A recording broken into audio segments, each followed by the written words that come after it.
Bonjour, c'est Ursule. Bienvenue à Vie et Miséricorde. On est le 28 avril 2026. Alors, je viens parler du retour du Seigneur et du faire et ne pas faire. Amen. Hier, on a abordé le retour du Seigneur sur le volet relation individuelle avec Jésus.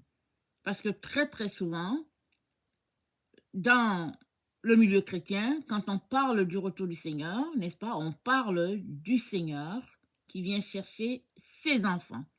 Donc, on a un groupe, alors on, on aborde souvent le sujet, n'est-ce pas, dans la perspective du groupe qui sera enlevé pour partir aux noces, les noces de l'agneau. Si bien que on ne met pas trop l'accent sur la relation qu'on est appelé à avoir avec notre Seigneur, une relation de un à un. On ne met pas trop l'aspect là-dessus. Et le Seigneur, dans les 4 évangiles, quand on lit, on voit que oui, il y a l'aspect relation du groupe, mais c'est toujours une relation de un à un avec le Seigneur Jésus. Et aujourd'hui, le Seigneur me permet de revenir encore sur cet aspect-là, parce que c'est là la clé. Amen. La clé pour nous, les enfants de Dieu, se trouve dans notre relation de un à un avec le Seigneur. Et ça va prendre que chacun puisse s'assurer qu'il est en train de marcher comme le Seigneur s'attend à ce qu'on marche individuellement, sans pour autant être influencé négativement par une direction d'un groupe quelconque. Que le groupe soit notre famille d'église, que le groupe soit notre famille biologique, que le groupe soit le cercle de nos amis, il est important que chaque enfant de Dieu marche avec Jésus dans une relation d'intimité comme Jésus s'attend à ce qu'on puisse marcher avec un ami. Alors, rappelons-nous, Jésus-Christ était ressuscité. Les disciples se retrouvaient souvent seuls. Jésus n'était pas très très souvent avec eux. Et ce jour-là, en tout cas, l'envie leur est donnée de retourner pêcher. Alors Pierre a dit qu'il partait pêcher. Ça c'est dans Jean 21. Les autres ont dit on vient aussi. Et puis ils sont partis. Et ils n'ont pas eu de poisson toute la nuit. Jésus-Christ avait regroupé les poissons d'un côté. Et puis finalement, quand il lui est venu de leur permettre d'avoir du poisson, il leur a dit, jetez le filet du côté droit. Ils ont jeté et puis ils n'étaient pas capables de tirer le filet. Alors, Jésus-Christ les attendait au bord, poisson brisé, et finalement, dans une relation de un à un, Jésus-Christ s'est mis à parler à chacun. Et dans la partie qui concernait Pierre, il a demandé à Pierre, Pierre, m'aimes-tu 3 fois? Pierre a dit, oui, tu sais que je t'aime. Et Pierre a dit, qu'adviendrait-il à celui-ci? Il s'agissait de Jean. Pierre voulait savoir ce qui arriverait à Jean, parce qu'on se rappelle que Jean était au pied de la croix. Jean est le disciple qui n'a pas fui. Il s'est tenu au pied de la croix, il a vu son Seigneur mourir, il était avec les femmes. Et ils étaient là, ils pleuraient, et ils ont tout vu. Et Simon-Pierre a voulu savoir, qu'est-ce qu'il adviendrait de Jean? Jésus-Christ a dit, ça ne te regarde pas. Toi, suis-moi. Et c'est la même chose que Jésus-Christ nous dit à tous les jours. Il n'a rien contre le fait que on est curieux, on aimerait savoir ce qui arriverait à tel autre frère, telle autre sœur, et puis comment est-ce qu'il faudrait gérer le truc en groupe et tout, etc. Mais Jésus-Christ nous ramène toujours à l'essentiel, à la clé de notre relation avec lui, c'est es-tu sauvé? Et si tu es sauvé, alléluia, amen, as-tu renoncé à toi-même? Es-tu en train de porter ta croix pour suivre Jésus? Alors, si c'est ça que tu es en train de faire, alors suis-le. Suis Jésus. Ça veut dire quoi? Sois à son écoute. Va dans la direction qu'il te dit d'aller. Et si tu ne dis pas aller, ne va pas. C'est pourquoi le titre, c'est le retour du Seigneur dans le faire et ne pas faire. Amen. Alors, si nous embarquons dans une relation de 1 à 1 avec le Seigneur, c'est là qu'on sera épanoui et on va recevoir les instructions pour nous, selon ce que le Seigneur aimerait qu'on puisse marcher, afin qu'on soit totalement délivré des chaînes, n'est-ce pas, qui nous gardent captifs. Alors, dans Matthieu 25, au verset 21, c'est dit le jugement des nations par le Fils de l'homme. Et je vous encourage à lire à partir du 21, pardon, à partir du 31. Le 31 jusqu'à 46. Ça, c'est dans Matthieu 25. Alors, là, Jésus-Christ parle de comment la séparation va se faire entre les brebis et les boucs.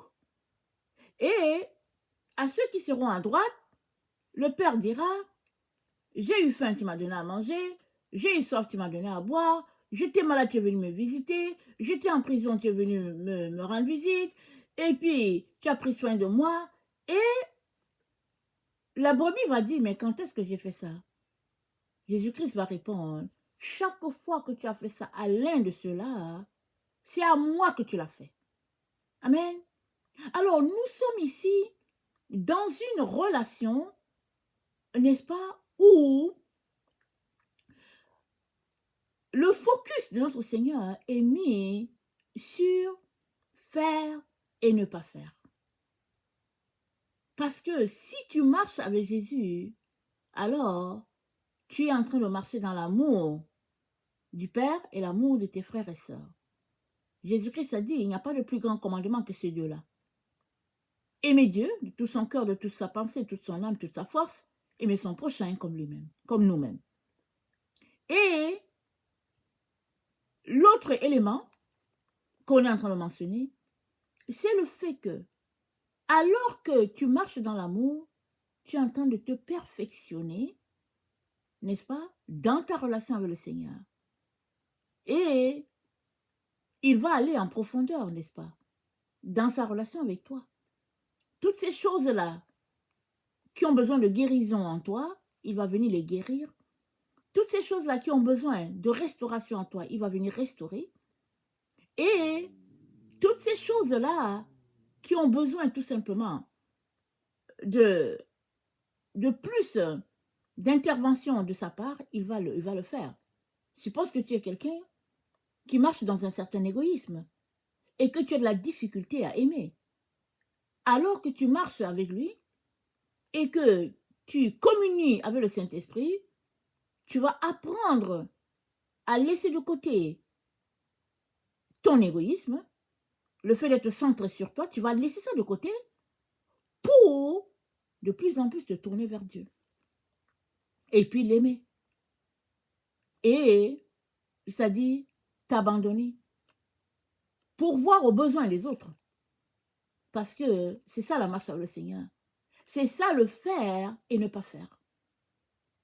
C'est pas dans une relation où nous accumulons les choses, nous regardons l'autre dans le besoin et nous faisons comme si nous n'avons rien vu.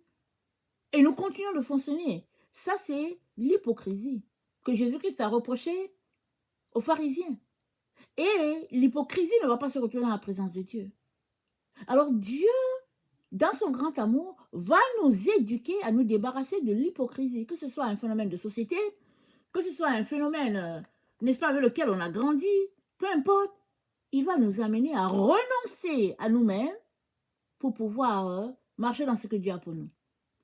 Et si je prends l'exemple des ouvriers de la dernière heure, alors il y a un groupe qui voulait travailler. La parabole se trouve dans Matthieu 20, du verset 1 à 16, je vous encourage à les lire. Alors, il y a les ouvriers de la première heure, ils ont été embauchés à la première heure, les autres ont été embauchés à la deuxième heure, etc. Finalement, il y a ceux de la dernière heure qui étaient là à la place publique et puis personne ne les utilisait.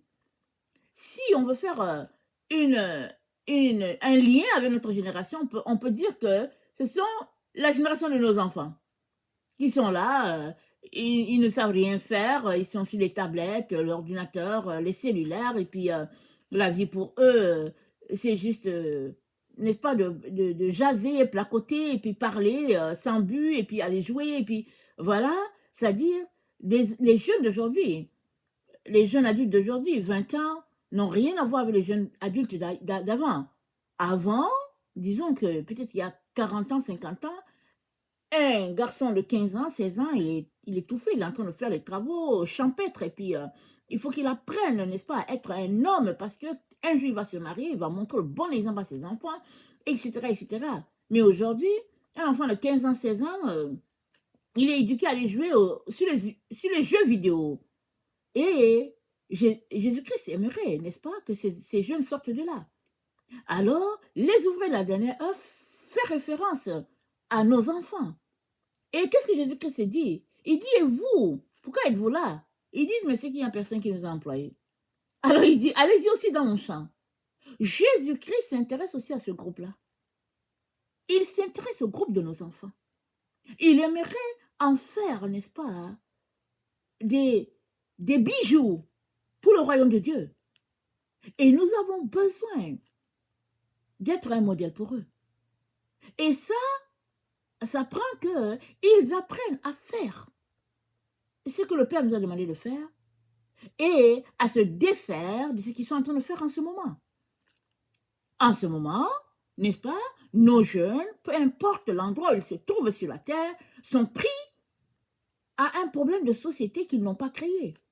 Les ont envoyés sur la terre, les cellulaires, et puis l'ordinateur, bon, pour faciliter la vie à l'être humain. Il y a des côtés positifs. Mais le côté dommageable, c'est que ça détruit nos enfants. Dans tout ce qu'ils sont. Ça fait d'eux un type, une classe, n'est-ce pas, de personnes versées à la paresse. Pour rien. Mais ce n'est pas de leur faute. Mais Jésus-Christ aimerait que nous soyons des modèles pour cela. Et c'est sûr que ça va prendre plus de temps aux parents d'aujourd'hui d'éduquer des enfants, n'est-ce pas, enclins à la facilité, mais Jésus-Christ s'intéresse à eux. Et il s'intéresse à eux, non pas dans une relation de groupe, en disant, voilà la génération finale, et puis voilà ce qu'on va faire de ce groupe-là, ce lot-là. Non. Il s'intéresse à chaque enfant de la génération, n'est-ce pas, que nous connaissons depuis les années 2000, qui sont, n'est-ce pas, habitués à la facilité, à cause de l'excès de technologie. Et qu'est-ce que les gens disent? Les gens disent que la technologie va aller encore en se développant de plus en plus. Toutefois, nos enfants doivent marcher selon le Seigneur. Ils doivent s'épanouir dans le Seigneur. Ils doivent être, n'est-ce pas, remplis de l'Esprit de Dieu.